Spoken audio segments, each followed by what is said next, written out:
error, no quiere soplar, se niega o hace dificultosa esta situación para una buena muestra. Y cuando el grado de depresión parece excesivo al nivel obtenido, se puede llegar a hacer una determinación, pero el paciente presenta signos y síntomas mucho más complicados, mucho más graves que lo que tendría que manifestar por una determinada cantidad. Entonces, cuando el grado de depresión es mucha la depresión que tiene el paciente debido a la concentración que no sé, o referida a la concentración que hemos visto en la sangre, en su análisis de alcoholemia, entonces debemos considerar la posibilidad de que el paciente, además de consumir alcohol, ha sufrido un traumatismo craneoencefálico o ha ingerido otras sustancias que aumentan el nivel de depresión del sistema nervioso central, como por ejemplo la ingestión de drogas, como los opiáceos, los estimulantes y otros fármacos. ¿Por qué? Porque aumenta el nivel de depresión. ¿Qué muestras necesitamos para poder realizar su análisis, este análisis toxicológico? Podemos hacerlo en sangre venosa, podemos hacerlo en orina, en aire expirado o en saliva. Una de las muestras más utilizadas lo constituye primero el aire expirado y segundo la sangre. La muestra del aire expirado se analiza en forma inmediata mediante el uso de unos dispositivos que se conocen como alcoholímetros, que es lo que más se utiliza, les decía, que consiste en obtener una muestra de la exhalación. Y ahora pues los alcoholímetros son dispositivos digitalizados que tienen la capacidad de leerlo en forma inmediata el grado de alcohol presente en el paciente e incluso pueden ir insertos en una impresora donde vamos a imprimir los datos para tenerlos como prueba de que el paciente efectivamente estuvo sometido a la influencia del alcohol y cuánto, incluso nos dice qué concentración del alcohol está presente en el organismo. Entonces, este viene a ser el método más utilizado para realizar la determinación de alcohol. También recurrimos a métodos para análisis como análisis químicos, que es la microdifusión, métodos enzimáticos, la presencia de enzimas, métodos de cromatografía de gases, que viene a ser lo más utilizado cuando se va a obtener o tenemos la muestra de sangre y queremos detectar la presencia y la concentración. Métodos cromatográficos como la cromatografía de gases, la cromatografía en capa fina, la cromatografía como el HPLC, que es uno de los más utilizados, que ustedes ya han leído, han visto y han hecho su investigación sobre este tipo de dispositivos.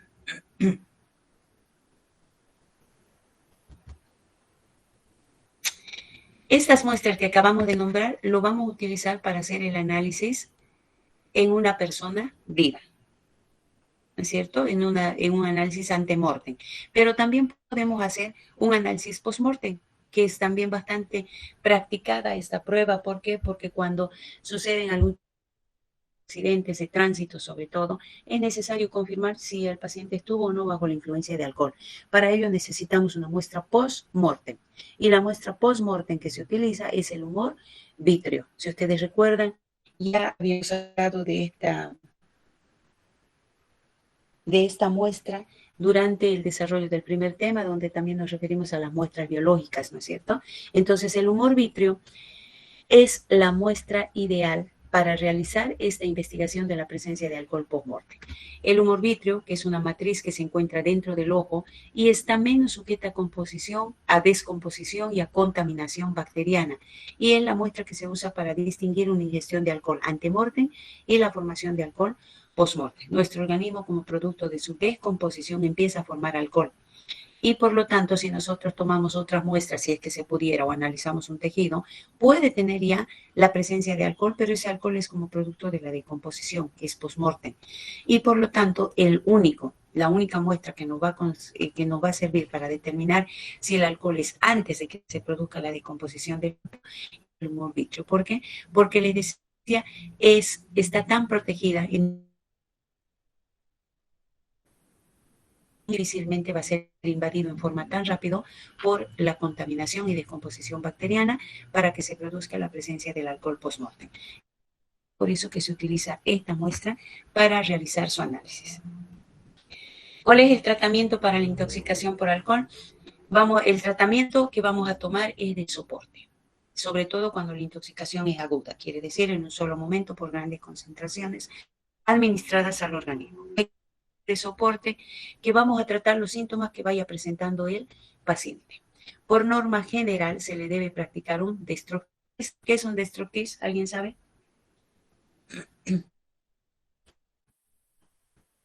No, doctora. Según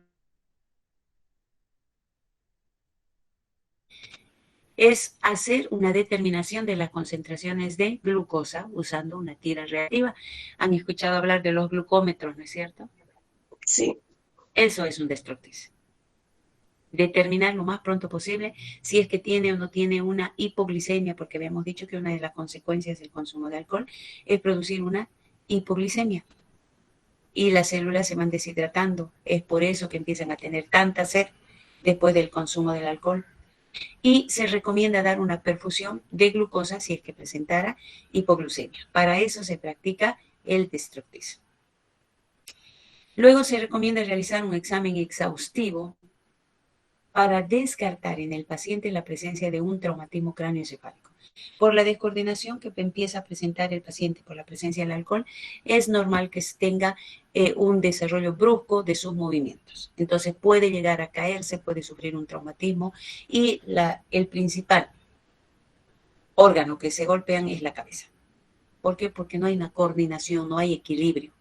Entonces puede llegar a sufrir un traumatismo cráneoencefálico. Por eso es que se realiza el examen físico para descartar la presencia de dicho traumatismo y un examen clínico. ¿Para qué? Para confirmar o descartar también la ingestión de otras drogas cuando nos sugiera así el grado o nivel de depresión del paciente. El etanol carece de antídoto. No tiene antídoto. Entonces se recomienda solamente la administración de vitamina B1, que es la tiamina, que puede llegar a prevenir el desarrollo de una encefalopatía. O sea, ¿qué se recomienda hacer? Administrar glucosa, administrar vitamina B1 en caso de que haya sufrido una intoxicación etílica de tipo aguda.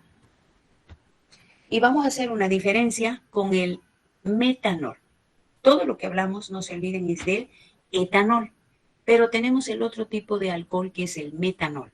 El metanol es un alcohol de tipo metílico, por eso se llama metanol. Es el alcohol metílico que se conoce también como alcohol de madera. Su uso más común de este tipo de alcohol es ser utilizado como disolvente industrial, solvente para lacas, pinturas, barnices, es componente de removedores de sustancias de pinturas, está presente en los limpiadores de vidrio y es muy utilizado como un adulterante de bebidas alcohólicas. Y aquí está el problema. El metanol no está permitido, no es apto su uso para el consumo humano, debido a que es una sustancia altamente tóxica. Pero resulta que existen situaciones en las que se adultera las bebidas. ¿Se las adultera con qué? Con este tipo de alcohol. Había un tiempo que había un cierto tipo de ron que estaba a la venta y que era exclusivamente una bebida adulterada, ya que presentaba alta graduación de este alcohol. Contenía exclusivamente metanol.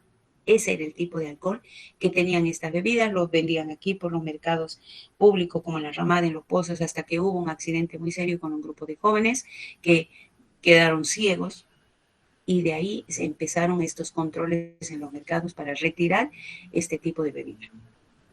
¿Por qué? Les decía, porque no está recomendado para el uso humano. Y sucede que cuando ingresa cantidades muy elevadas, se torna muy peligroso para el organismo. Ya puede entrar al organismo, ya sea por adulteración o por una destilación de baja calidad. Por eso es que las bebidas destiladas también se les hace un control debido a que tiene que seguir las normas correctas para llegar a producir la destilación y obtener las bebidas, porque cuando se hace una destilación baja, no se siguen las normas de obtención del alcohol, entonces se puede obtener también metanol. ¿Y qué pasa cuando ingresa el metanol al organismo? Entre las 10 y 30 horas tras la ingesta del metanol empiezan a aparecer los síntomas causados por los niveles tóxicos de la presencia del metanol referente a sus metabolitos. Y esto es lo más tóxico que el mismo metanol, sus metabolitos que se obtienen después de la biotransformación y que son el ácido fórmico y los formiatos. Estos metabolitos pueden llegar a causar visión borrosa, pérdida total de la visión, acidosis o acidemia, y si la dosis es elevada, puede llegar a producir la muerte por fallo respiratorio. Y vamos a ver aquí, vamos a comparar el metabolismo del etanol con el metanol. Fíjense, el alcohol etílico entra al organismo y por acción de sus enzimas, que ya habíamos visto en teoría que son la alcohol deshidrogenasa, se transforma en acetaldehído. El alcohol metílico, también por acción de la misma enzima, la alcohol deshidrogenasa, se transforma en formaldehído.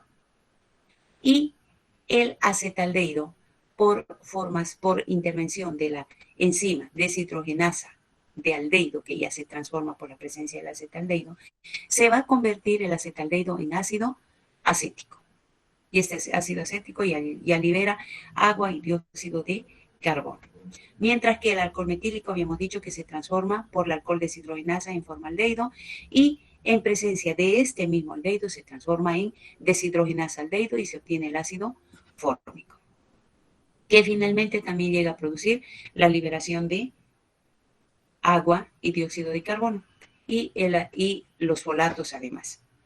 Y estos son los metabolitos tóxicos del metanol y estos los metabolitos tóxicos del alcohol etílico. Pero estos metabolitos, si ustedes se han fijado, los signos, los síntomas que producen son mucho más drásticos, mucho más severos que en el caso de los metabolitos producidos por el etanol. Uno de ellos, las complicaciones hepáticas, el fallo cardiorrespiratorio y lo más leve, diremos, la pérdida de la visión. ¿Cuál es el tratamiento para la intoxicación del alcohol? En el caso del alcohol etílico, habíamos dicho que el alcohol etílico realmente no tiene un antídoto, pero se recurre al uso de tratar la hipoglicemia y de tratar de administrar tiamina o vitamina B para disminuir las encefalopatías. Aunque actualmente se recomienda ahora el uso de un antídoto que se dice que es muy, muy efectivo, el antídoto de elección, que es el fomepisol o 4-metilpirazol. Esto para el tratamiento del alcohol etílico, el fomepisol o 4-metilpirazol, que lo estamos utilizando actualmente, y el etanol lo que hace es que actúa bloqueando la formación de los dos metabolitos que se producen, que son el formaldehído y en el caso del metanol. En el caso del metanol, actúa bloqueando la formación de los dos metabolitos que son el formaldehído y el ácido fórmico, los cuales son los responsables de la toxicidad debido a la alta afinidad que tiene con la deshidrogenasa. ¿Qué es lo que vamos a hacer? Que cuando hay intoxicación por este tipo de alcohol, el etanol, ¿qué es lo que se recomienda administrar cuando hay intoxicación por el metanol? Por el metanol se recomienda administrar el alcohol etílico. En la intoxicación, vuelvo a repetir, por metanol se recomienda administrar el alcohol etílico. Y ahora ustedes dirán, pero ¿cómo vamos a administrar el alcohol etílico? Dos tipos de alcoholes. Porque el metanol, aquí está mal escrito ya, ustedes tomen sus apuntes bien. El metanol, cuando ingresa al organismo, empieza a interactuar con una enzima, habíamos dicho que es el alcohol deshidrogenasa, y es la misma que a su vez interactúa con el etanol. Pero sucede que la enzima alcohol deshidrogenasa tiene mayor preferencia de interactuar con el etanol que con el metanol.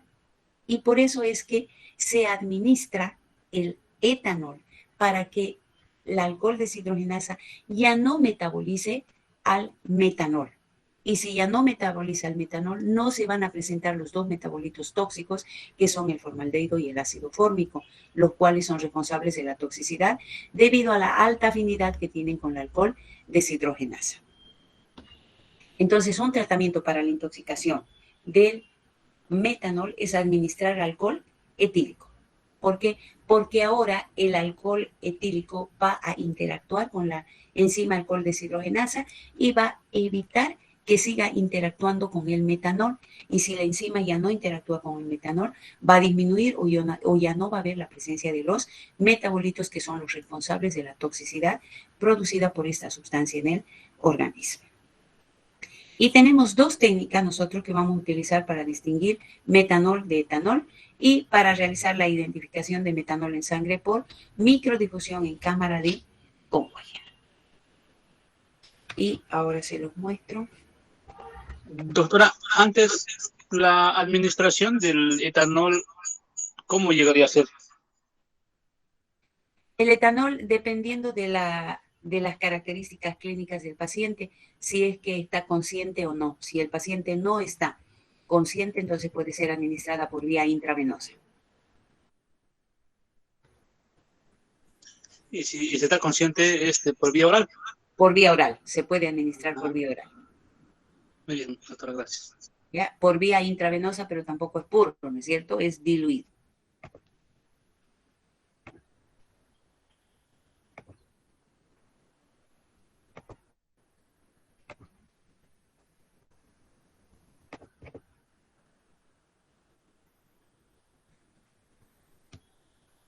No grabamos la clase, ¿por qué no me dijeron? Me olvidé. De nuevo, doctora. ¿Por qué no me avisaron? Y pedí la habilitación y todo. Ay, rayos. Nos olvidamos. No va a pasar la diapositiva, ¿cierto? No.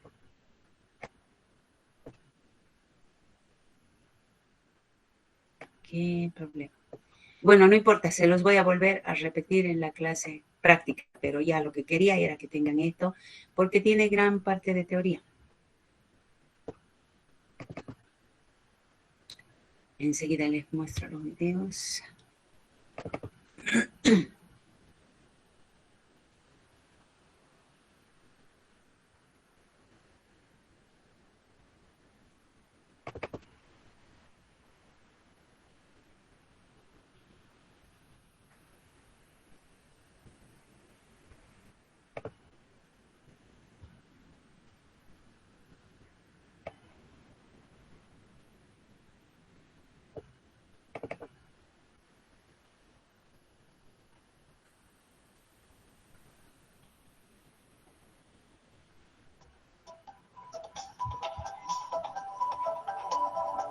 La microdifusión.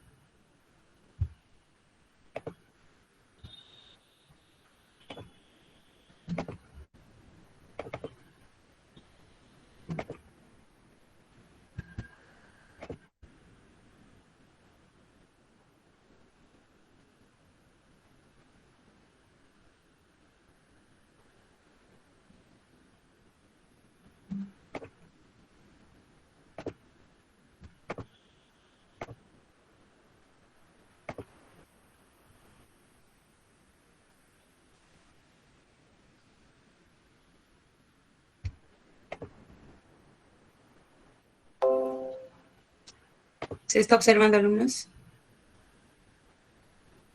Sí, doctora. Ahora sí. La microdifusión es un procedimiento muy útil para aislar e identificar tóxicos volátiles, pudiendo aplicarse a muestras de sangre, orina y saliva. El fundamento de esta técnica es el siguiente. Si una solución de una sustancia volátil y un solvente puro se mantienen en compartimientos separados, pero en contacto con la misma atmósfera, el soluto volátil tenderá a disolverse en el solvente puro. De esta manera, se logra la difusión del soluto volátil desde la solución inicial al solvente hasta que se llegue a un equilibrio. Para la ejecución de la microdifusión en cámara de Conway, se realiza el siguiente procedimiento utilizando los materiales y reactivos que se describen a continuación. Cámara de Conway, dicromato de potasio, carbonato de potasio y la muestra del fluido a analizar, en este caso, sangre. Lo que veremos a continuación es la aplicación de dicha técnica de orientación en la determinación de etanol en sangre. En primer lugar, se colocan en el compartimiento interno de la cámara de Conway 0,5 mililitros de la solución ácida de dicromato de potasio.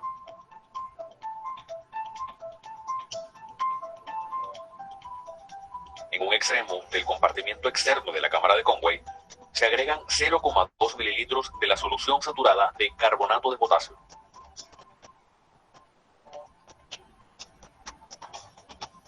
Y en el otro extremo del mismo, se agregan 0,2 mililitros de sangre.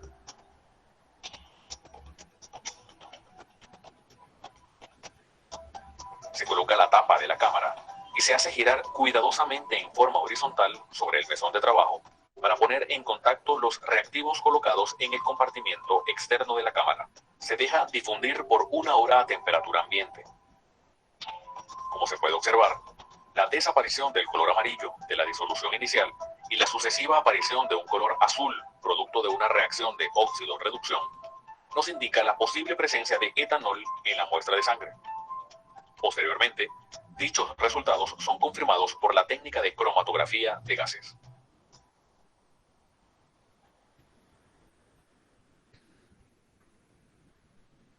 Bien, han visto entonces que esta técnica es muy interesante, la solíamos realizar en la universidad, creo que ahora no tenemos cámara de Conway, no se puede hacer, si no lo hubiésemos hecho, me dijeron que lo van a pedir, pero bueno, no sé, de todas maneras, ya les muestro, tienen una idea para saber qué es la microdifusión y posteriormente, dependiendo del caso para qué se esté investigando la presencia o no de alcohol, necesitamos confirmarlo. ¿Con qué? Con la técnica más ideal, que ¿cuál es? Más segura, ¿cuál es? ¿Cómo dijo, doctora? ¿Cuál es la técnica más segura para confirmar la presencia del etanol? Esta es la micro... La ¿cómo era? microdifusión no es segura, por eso dice después nos da positivo por una reacción de óxido-reducción, pero posteriormente tenemos que confirmarlo. ¿Con qué? De metanol, necesita ácido bórico, se necesita ácido bórico, etanol de metanol, se necesita etanol de metanol.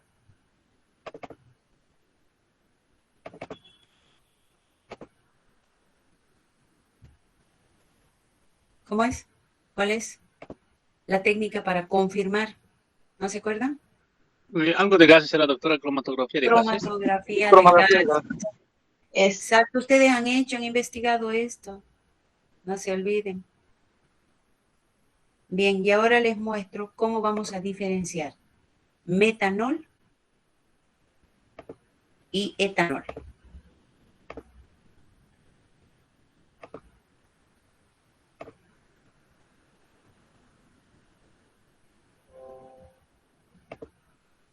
De metanol, se necesita ácido bórico, una espátula, el metanol y 2 cápsulas de porcelana.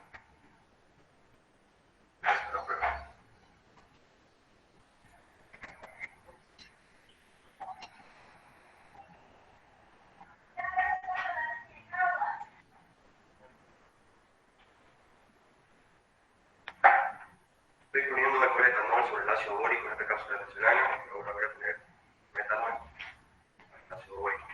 Fíjense, solamente es ácido bórico con el alcohol.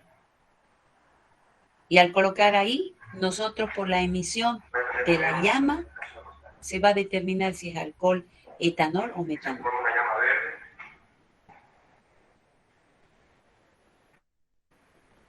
Y acá una llama amarilla. La llama verde es el alcohol metanol, la llama amarilla del alcohol etanol. De esta manera diferenciamos los alcoholes. Es la manera más fácil, fíjense, muy facilita. El ácido bórico se puede conseguir en cualquier lugar y lo combinan con... Lo combinan con el alcohol o la bebida alcohólica que están identificando y si emite la llama verde, con seguridad tiene presencia de metanol. Esta es una de las pruebas que comúnmente lo hacen cuando van a hacer los controles de la alcaldía a los diferentes mercados, ¿no es cierto? ¿Para qué? Para poder determinar si una bebida que de dudosa procedencia, que no tiene los respectivos controles, tiene o no tiene el tipo de alcohol adulterado.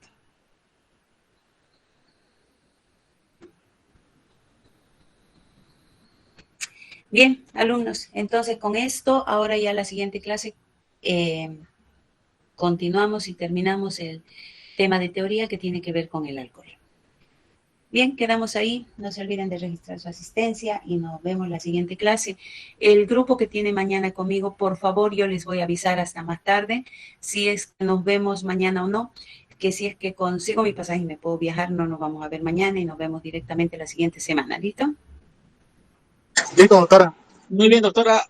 Ojalá que Muy consiga bien. el pasaje. Gracias, yo también quiero irme. Sí, doctora, aproveche y vaya a desestresarse. Bueno, gracias, voy a ir. Chao, chicos, hasta luego, que estén bien. No se luego, olviden. Doctora, feliz fin de semana. Gracias, igual ustedes. Y no se olviden sus bibliografías, los grupos que ya tienen los nombres pueden ir elaborando, por favor. José Alfredo, ¿usted en qué grupo está? ¿O Luis Alfredo? En el grupo de mañana, doctora. Mañana. ¿Y usted, Mauricio? ¿También? Igual, doctora, sí. Ya, entonces, Luis Alfredo y Mauricio, por favor, se hacen cargo del grupo de mañana. Ustedes me van a brindar los reportes del avance del trabajo. Y si hay algún alumno que no quiere participar porque no tiene tiempo, porque no sé, no hay problema. Solamente los que quieran para que no se perjudiquen, porque ya tenemos experiencias anteriores de que no tienen tiempo, que no cumplen con la parte que hagan las personas que tengan interés. ¿Listo? En el otro grupo. En el otro grupo, ¿quién está?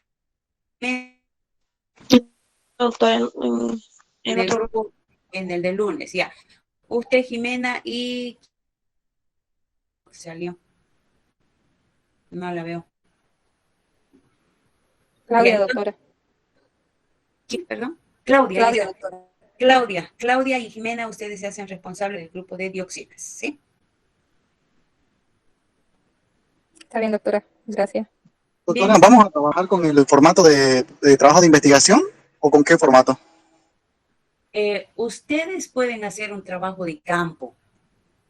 ¿Por qué? Porque van a tener que analizar. Pueden tomar como embutido solo uno para no complicarse tanto. Por ejemplo, las salchichas. ¿Han visto las salchichas, los chorizos que venden por los mercados cuando hay ferias, no sé, por el parque urbano? Analicen eso, que tiene una gran cantidad de microorganismos. Analícenlos. Hay presencia de los microorganismos desde el aceite que se utiliza para hacer cocer estos alimentos. Entonces, ese trabajo está muy bonito. Ya, doctora, gracias. Muy bien. Bien, alumnos, que estén muy bien. Nos vemos en la siguiente clase. Chao a todos. Buen día. doctora. Chao, Melissa. Hasta luego.